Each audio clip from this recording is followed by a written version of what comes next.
Protestant Christian. Okay? Kay wingong buta Christian, this is a very broad topic. Originally, by history, no?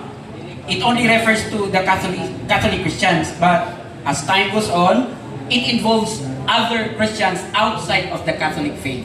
Kay wingong tag Christian, apil po diya ang Katoliko. Okay? So, gitubag ang pangutana, Protestant Christian. Okay. Sunod nga pangutana, Argesino. Nag-ingon ka sa imo ang isa-isay gay na. Ikinahanglan kung naibalaod na imo implement. Sumala sa Mateo 5:19.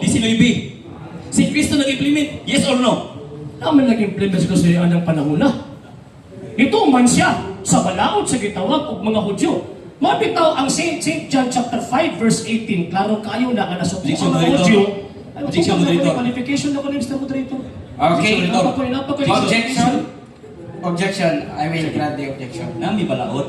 Categorical must be answer categorical. Yes or no? Dito siya tubag. Answer. Monitor.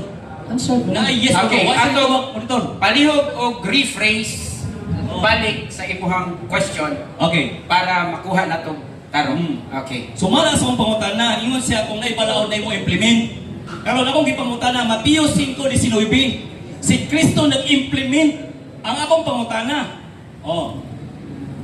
Okay, si Kristo ba nag-implement niya ng Mateo 5:19? Yes or no? Diya siya magtutubag mo dito. Wala siya nag no or yes. Wala nagkiki. Ito naman siya ang panahon na. Oh, no. So, klaro ang tubag. No. I-qualify sa nako. Sarang. Pero i-qualify sa niya. Okay. Kanang gitawag St. Matthew chapter 5, wala implementation din na kay subject siya sa balaod sa mga Hudyo. Mabitaw sa dihan, tawag ininihimo sa mga butang supak sa balaod sa mga Hudyo, naningkamot ang mga Sabatista na pagpatay niya. Pagkaumanawa ng pundok sa mga Sabatista. Di ba? So, buti pasabot niya na, makita na ito nga, tawag ining, wag kabarog sa topic eh. Hindi pinay Sunod kasunod. pangutana. Kanang word nga gigamit bisan kinsa. Naay nalahi wala, naay nakulang wala. Kanang word nga bisan kinsa. Kanang kingon nga word nga bisan kinsa ang subject anak kadtong gitagaan og sulat sa ilang gitawag og panahon.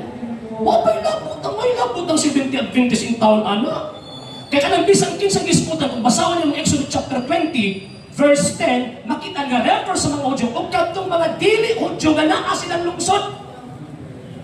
Oh, kanya. Okay, sunod pangutana. Oh. Niingon ka nga dili kana ganing nakakipir lang sa mga Israelita. Oh. So pakon ba nimo ni sumala sa inyong sa nasulat sa Biblia nga ang kasubuan ng gisugo ni Kristo dili lang mga Israelita kundi katawhan, dili lang mga Hudyo kundi mga Israelita.